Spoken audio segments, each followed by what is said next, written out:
Olá pessoal, tudo bem? Espero que sim. Hoje na terceira aula nós vamos trabalhar com um assunto muito importante. A primeira atividade do ciclo de vida de software, que é a análise de requisitos. Lembrando, nós trabalhamos o ciclo de vida na aula anterior. Falamos que o ciclo de vida é composto por 4 grandes atividades. Análise dos requisitos, onde nós estudamos qual é o problema. Projetos dos sistemas, onde estudamos uma solução para esse problema. A codificação, onde nós vamos escrever o código para resolver esse problema. E os testes, que vão avaliar se essa implementação corresponde aos requisitos. Hoje, então, nós vamos nos concentrar nessa primeira fase, que é a análise de requisitos. Acompanhe comigo no próximo slide os principais objetivos da aula de hoje. Iremos analisar os principais problemas do software. Também abordaremos o papel do analista no processo de desenvolvimento de software. Vamos entender o que são requisitos de software. Também trabalharemos sobre a primeira atividade do desenvolvimento de software, que é a análise de requisitos. Vamos abordar sobre o custo de correção e erros de um software. Por fim, vamos aprender a definir requisitos utilizando o diagrama de caso de uso da OML. Importante dizer que nós vamos trabalhar nessa aula com análise de requisitos, mas de uma forma mais geral, até também para podermos abordar toda a ementa dessa disciplina. Mas vocês terão uma disciplina ainda esse semestre voltada especificamente para requisitos de software, a disciplina Processos e Requisitos de Software, onde vocês irão aprofundar mais no assunto. Para começar a estudar sobre análise de requisitos, precisamos compreender a sua grande importância no processo do desenvolvimento de software. Para percebermos isso, vamos analisar os principais problemas do software e alguns casos clássicos de falha de sistemas por causa principalmente da má elaboração dessa etapa. Analise comigo aqui nesse próximo slide. Os sistemas apresentam em muitas situações diversos problemas: qualidade, produtividade, manutenção, confiabilidade, segurança. São problemas que normalmente vêm da etapa da análise de requisitos. Se não fizermos um bom levantamento de requisitos, ou seja, se você não identificar claramente que eventos o sistema vão responder e como devem ser essas respostas, dificilmente você vai fazer um bom projeto, uma boa codificação, e seus testes dificilmente vão ter efetivamente gerar um sistema que seja útil para o usuário. Os objetivos da análise de requisitos é deixar cada vez mais claro aquilo que o usuário precisa para que o sistema seja desenvolvido segundo a essas necessidades. As causas de muitos problemas de desenvolvimento de software vêm da dificuldade do entendimento do cliente, do que a equipe de desenvolvimento está fazendo e o que o cliente realmente deseja para o sistema. Essa relação mais forte entre esses dois lados, cliente e equipe de desenvolvimento, acontece justamente na análise de requisitos. Ter um entendimento perfeito dos requisitos do sistema é fundamental para o resto do desenvolvimento.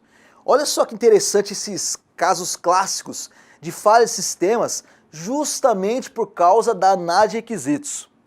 Houve um problema, alguns anos atrás, no aeroporto de Denver, nos Estados Unidos, que uma grande quantidade de malas foram perdidas por causa de um erro no sistema de distribuição de bagagens do aeroporto. Esse erro causou a perda de mais de 50 milhões de dólares.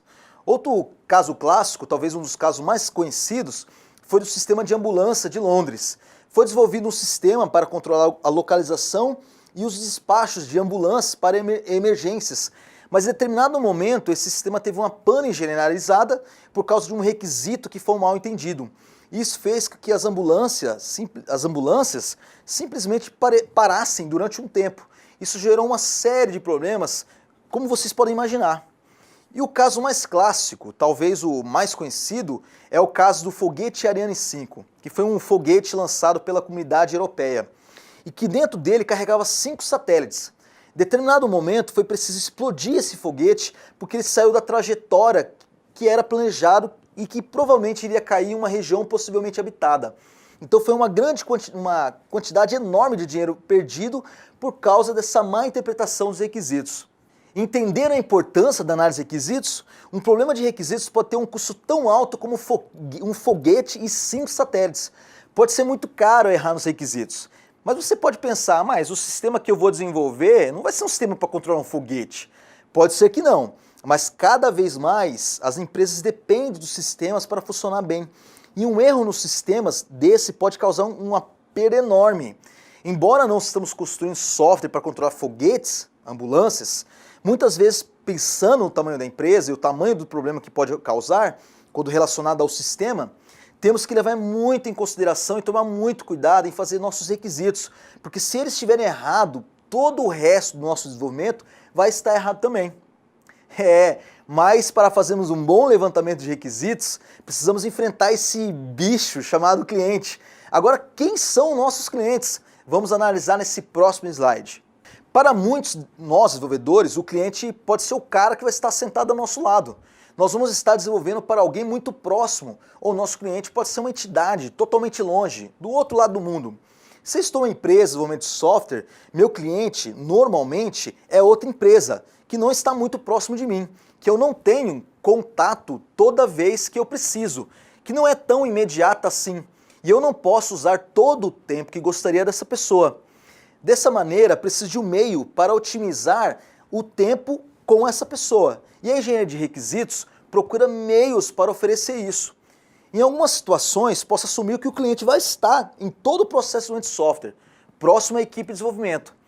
Mas essas situações são raras. Mas de qualquer maneira, os desenvolvedores de software não pensam como seus clientes. Se você juntar um grupo grande de desenvolvedores, todos pensam mais ou menos da mesma maneira. Todos entendem mais ou menos como funciona a lógica do sistema computacional. Todos conseguem conversar sobre essa lógica. Todos conseguem pensar a mesma forma como abordar o problema. Mas os clientes não trabalham com isso, não pensam o tempo inteiro sobre isso, não vivem isso no seu cotidiano. Os clientes pensam de maneiras muito diferentes.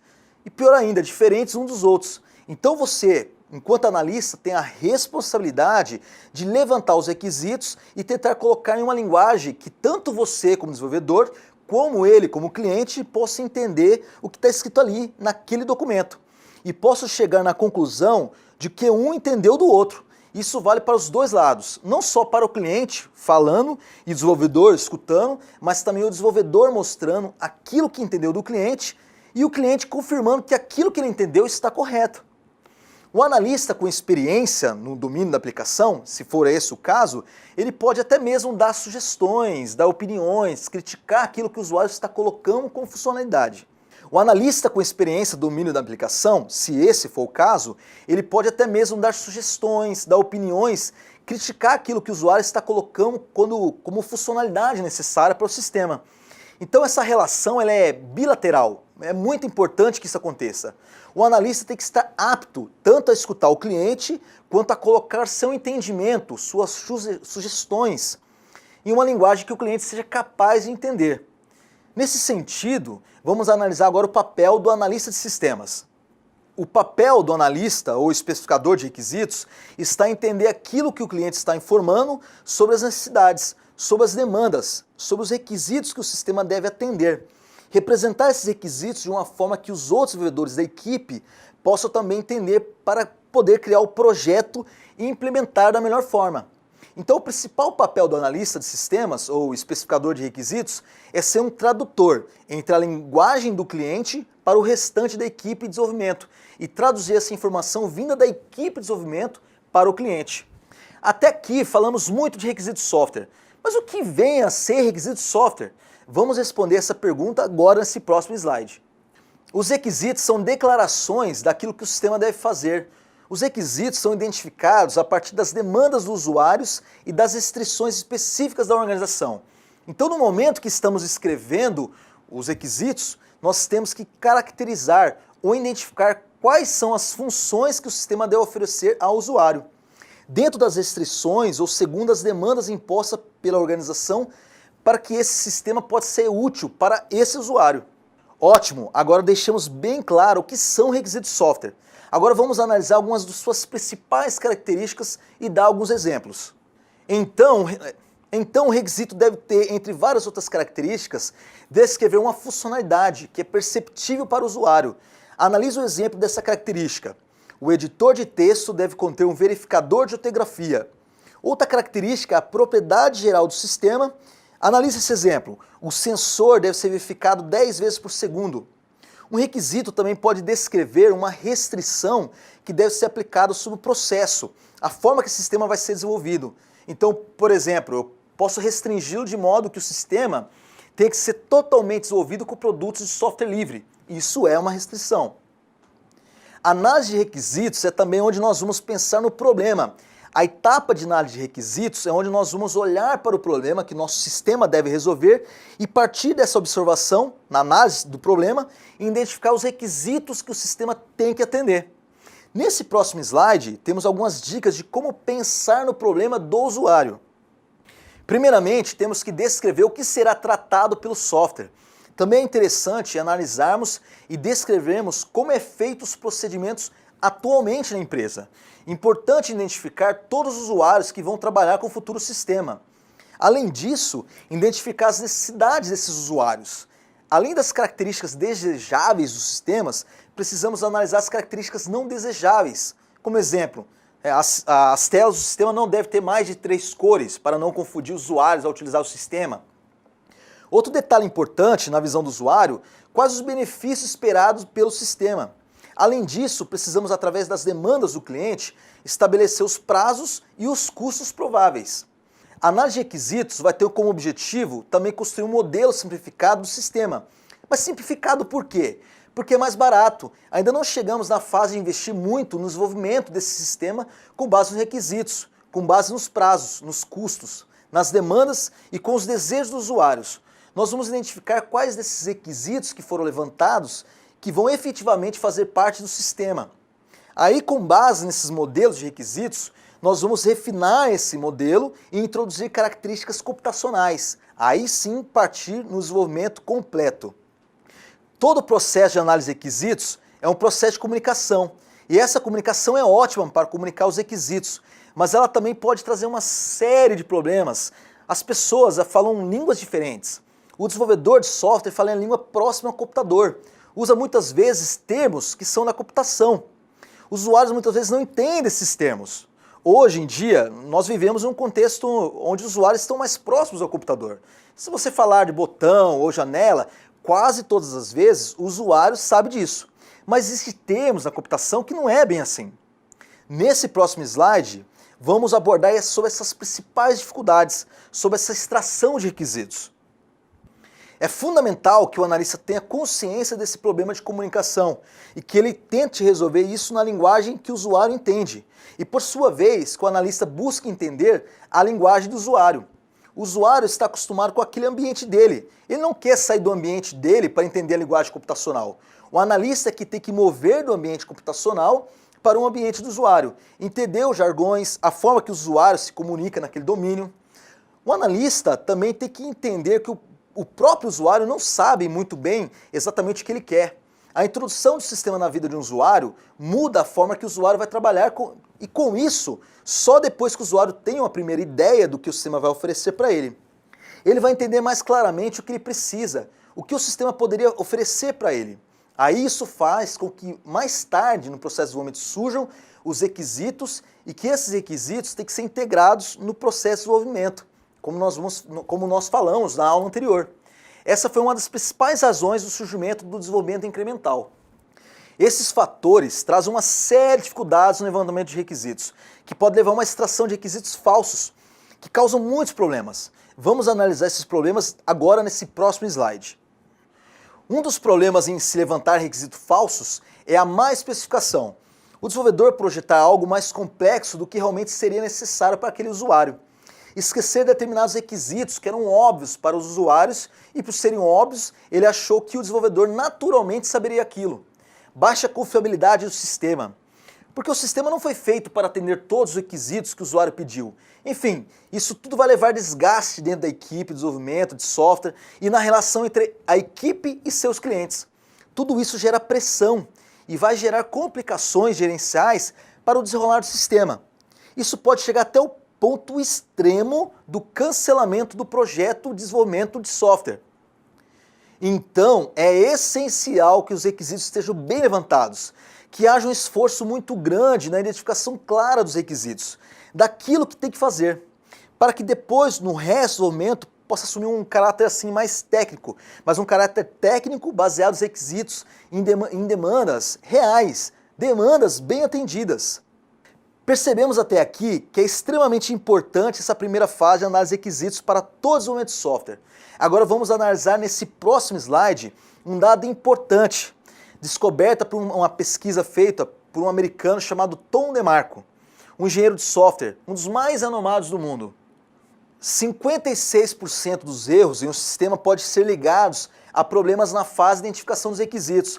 Eu já comentei sobre essa característica da primeira aula, mas para reforçar aqui o conceito, quanto mais tarde identificarmos um problema no processo de desenvolvimento, mais caro é para corrigir esse problema. Mas por quê?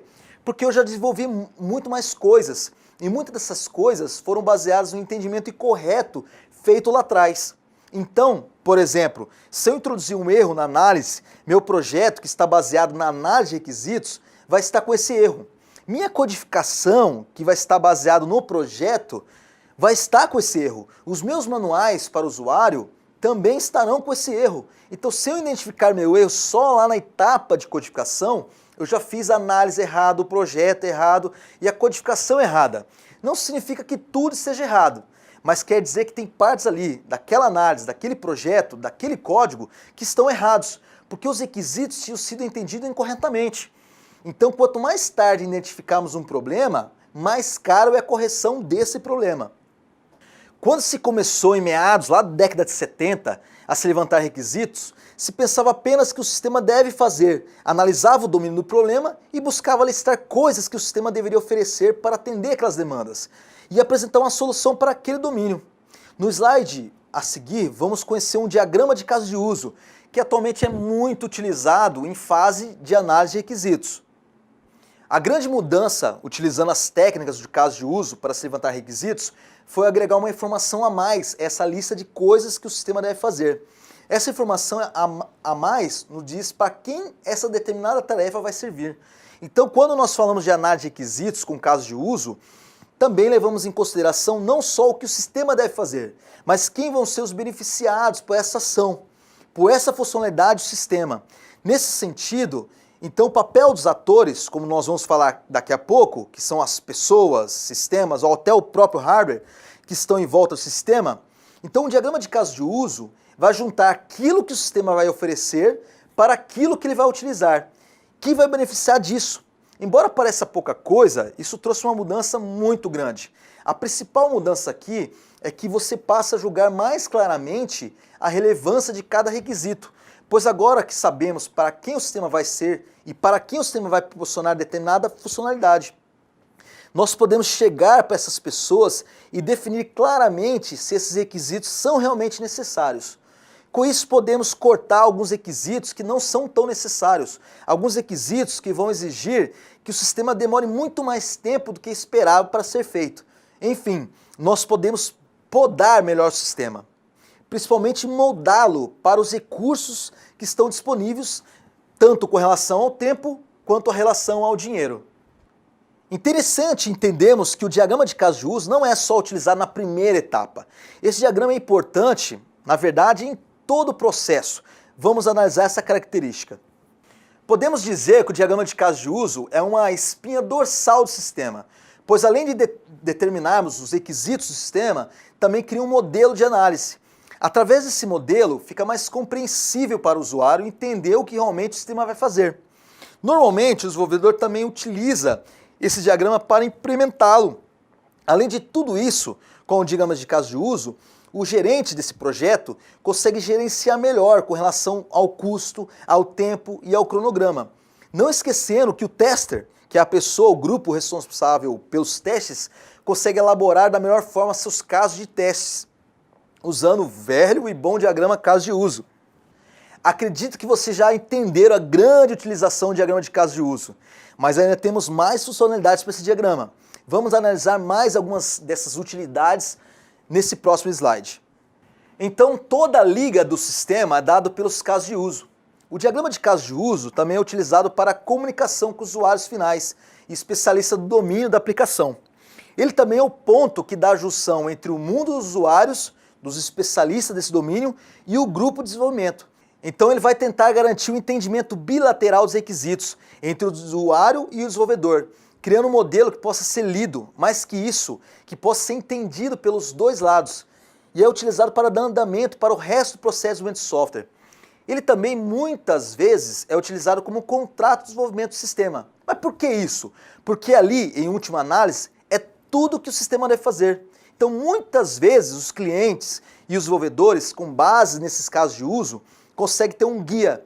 Se todos os casos de uso forem implementados, então está seguindo da maneira correta o contrato. Outro aspecto, ele vai ser utilizado internamente pela equipe de desenvolvimento para entender como o sistema deve interagir com o mundo, garantindo que todos os requisitos foram identificados. Importante, hein? Diagrama de casos de uso para todo o processo de desenvolvimento de software. Agora vamos começar a ver seus componentes, começando pelos atores. Acompanhe comigo nesse próximo slide. O ator representa qualquer elemento que interage com o sistema. Na prática, o ator é qualquer elemento que não é parte do software em si. Ele não está dentro do software, mas que oferece informação ou retira informação do sistema. Nota isso no sistema de informação. Mas o que é sistema de informação? Sistema de informação é um sistema que recebe um grande volume de dados, que faz processamentos. Nesse sentido, os atores são os que vão oferecer dados ou que vão retirar informação do sistema. Vão usar informações que o sistema oferece. Eles não estão dentro do sistema, mas eles usam os sistemas para apoiar as atividades. Os atores podem ser de 3 grandes grupos. Pode ser pessoas, 95% dos atores dos sistemas em geral são pessoas. Pode ser também equipamentos ou outros sistemas que trocam informação com esse sistema atual. Então esses 3 elementos formam os grupos dos atores. Pessoas interagindo, oferecendo e retirando informação, equipamentos de hardware. Pensa, por exemplo, em um sensor que está monitorando um alto-forno de uma empresa de siderúrgica. Ele fica lá monitorando, ele está lá injetando informações no sistema o tempo todo. E o último caso são sistemas que já existem na empresa, que já estão instalados, já estão em operação no ambiente do usuário. Mas porventura o sistema que está sendo desenvolvido atualmente vai precisar trocar informações com outros sistemas. Lembrando, normalmente os sistemas que mais usamos no dia a dia, os atores, são usuários que interagem com o sistema. Dando continuidade nessa ideia, vamos definir alguns detalhes importantes sobre os atores nesse próximo slide. Acompanhe comigo. Então o sistema pode ter diversos tipos de usuários. Pensando em pessoas, nós estamos preocupados em identificar se é Pedro, se é Paulo ou Maria que vão interagir com o sistema. Nós estamos preocupados com os papéis dessas pessoas. Então eu tenho algumas pessoas que trabalham com o papel de gerente, outras pessoas que trabalham com o papel de vendedores, outras pessoas que trabalham com o papel de recepcionista, outras pessoas que trabalham com o papel de hóspede de um hotel. O mais importante aqui não é identificar quem é a pessoa. Eu quero saber qual é o papel que ela cumpre no sistema. Esse papel que o ator, cada tipo de usuário tem interesse em um subconjunto das funções que o sistema pode oferecer. Porque cada tipo de usuário da empresa cumpre determinadas tarefas. Nesse sentido, nós queremos identificar as funções que vão ser oferecidas pelo sistema e a quem são úteis para cada um dos papéis. Então os atores vão poder lançar informações do sistema, eles vão poder retirar informações do sistema ou as duas coisas. É através dos atores que o sistema recebe informações e para os atores que o sistema existe. Se não tiver ator, o sistema não é necessário, se ele não vai receber nenhuma informação do meio exterior. Então por que ele é usado? Precisamos lembrar que existem 3 tipos de atores: pessoas, hardware ou software. Porque muitas vezes nós vamos ter sistemas que nós vamos olhar para ele e falar, poxa, esse sistema não recebe nenhuma informação no meio externo. Isso não é verdade. Pensa no sistema de gestão eletrônica do carro. Esse é o tipo de exemplo que não vai ter interação de uma pessoa, mas ele tem interação de uma série de outros equipamentos que estão em volta dele. Aceleração, freio, combustível, tudo isso ele vai ter sensores para medir e tomar suas decisões. Embora não exista nenhuma pessoa interagindo com o sistema diretamente, nós temos itens, hardware ou outros sistemas que estão em volta dele. Tudo isso deve ser levado em consideração. Então sempre pensar, o ator pode ser uma pessoa, um sistema ou pode também ser um equipamento. O símbolo que representa um ator, no diagrama de caso de uso, é o boneco palito. Esse símbolo vai ser sempre acompanhado com o papel que o ator tem no sistema. Então, normalmente, desenha o bonequinho, o palito, e embaixo dele coloca o nome do ator e o papel que ele vai cumprir no sistema, como vocês estão vendo nesse exemplo do slide. Maravilha! Agora eu sei como que é o símbolo dos atores, do diagrama de caso de uso, esse bonequinho bonitinho de palito, e que podemos ter 3 grandes grupos de atores, que são os usuários, os hardwares e os sistemas. mas eu preciso saber identificar quem são os atores para criar esse diagrama. Isso normalmente é uma dificuldade. Por isso, precisamos de ter algumas dicas. Nesse próximo slide, vamos entender um pouco mais de como identificar os atores. Normalmente, identificamos atores através de entrevistas com o cliente ou com especialistas do domínio. Aqui temos algumas perguntas que podemos fazer para ajudar na identificação dos atores. Quem está interessado em determinada operação? Onde o sistema será utilizado? Quem será beneficiado pelo sistema? Quem fornece suporte ou manutenção para o sistema? Outra pergunta importante, os sistemas utilizam recursos externos? Podemos perguntar também na entrevista se diversas pessoas realizam o mesmo papel no sistema. O diagrama de caso de uso é formado por quais componentes mesmo? Isso mesmo, atores e casos de uso. Já vimos sobre atores, agora vamos entender sobre use cases ou caso de uso. Bora para o próximo slide? Um caso de uso é um conjunto de ações, incluindo variantes dessas ações, que o sistema deve realizar para oferecer um benefício palpável, observável pelo usuário.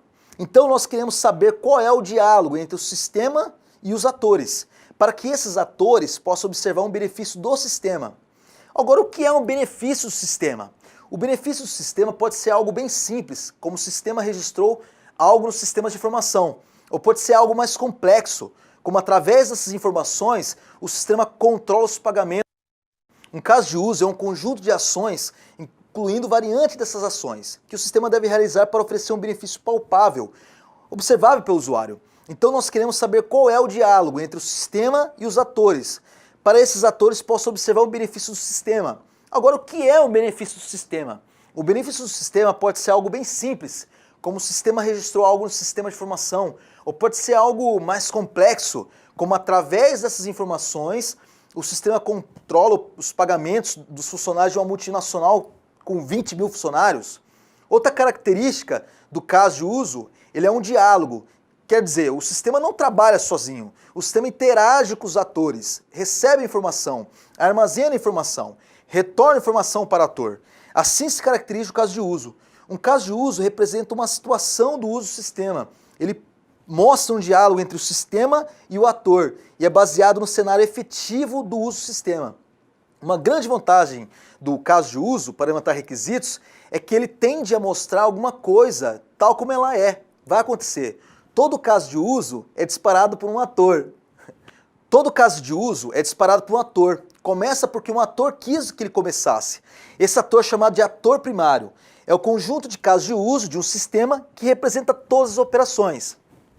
Maravilha, tudo certo. Entenderam o que são esses use cases ou casos de uso. Vocês devem estar perguntando, tudo bem, entendemos.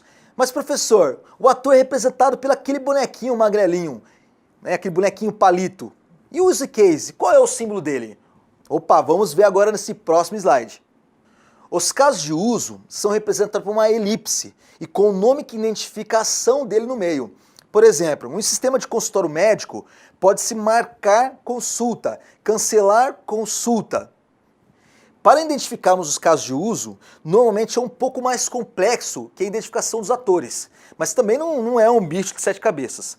Vamos apresentar agora como identificar os casos de uso. A ideia é que você comece a identificar os atores e depois a função de cada ator realiza no sistema. Aqui algumas perguntas que vão guiar na identificação dos casos de uso.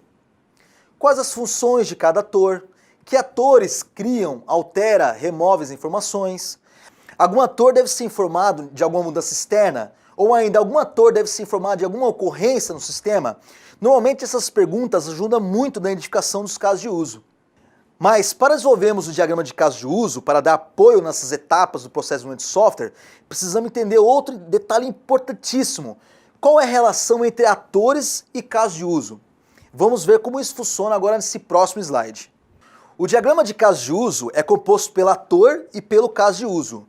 Mas como esses caras se falam? Como é a relação entre eles?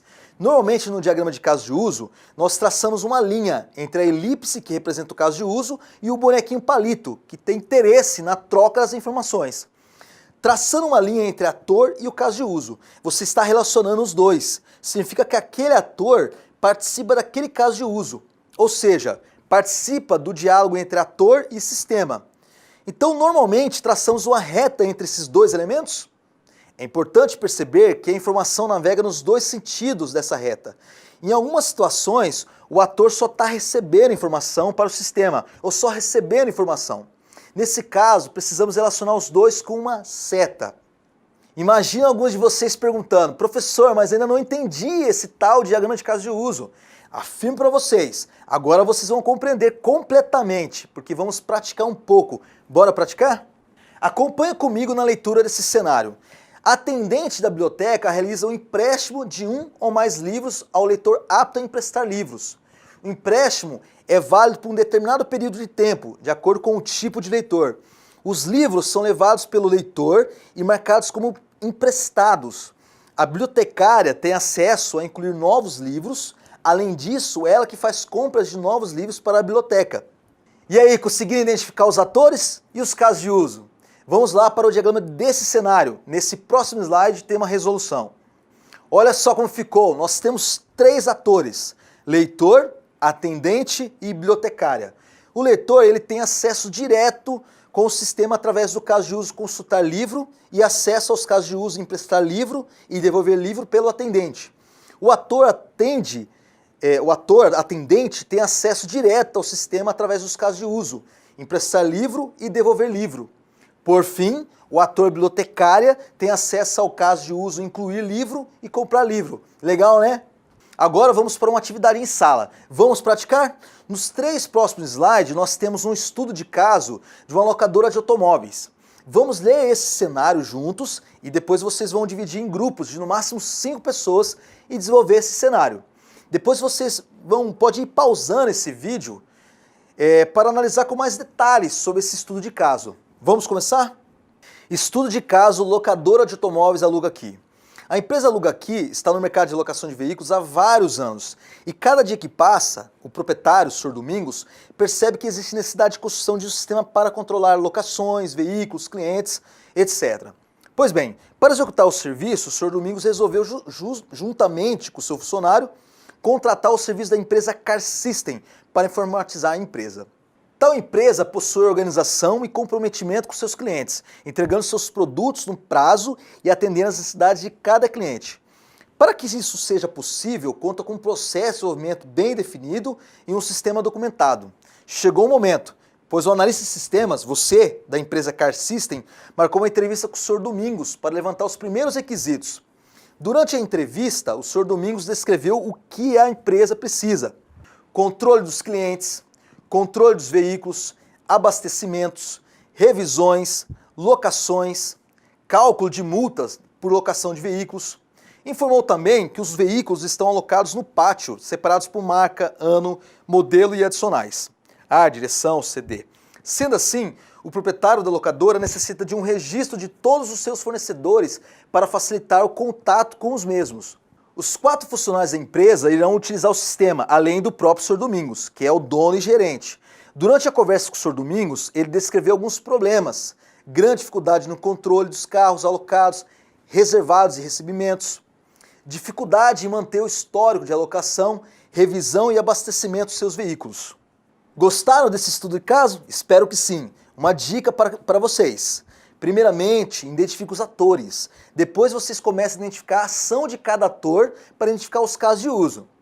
Peça para o tutor de vocês voltar essa videoaula no início desse estudo de caso e dando pausa para que vocês possam identificar melhor os atores e os casos de uso. Chegamos ao fim dessa videoaula. Espero que tenham gostado e qualquer dúvida, entre em contato pelo nosso fórum. Bons estudos e até a próxima.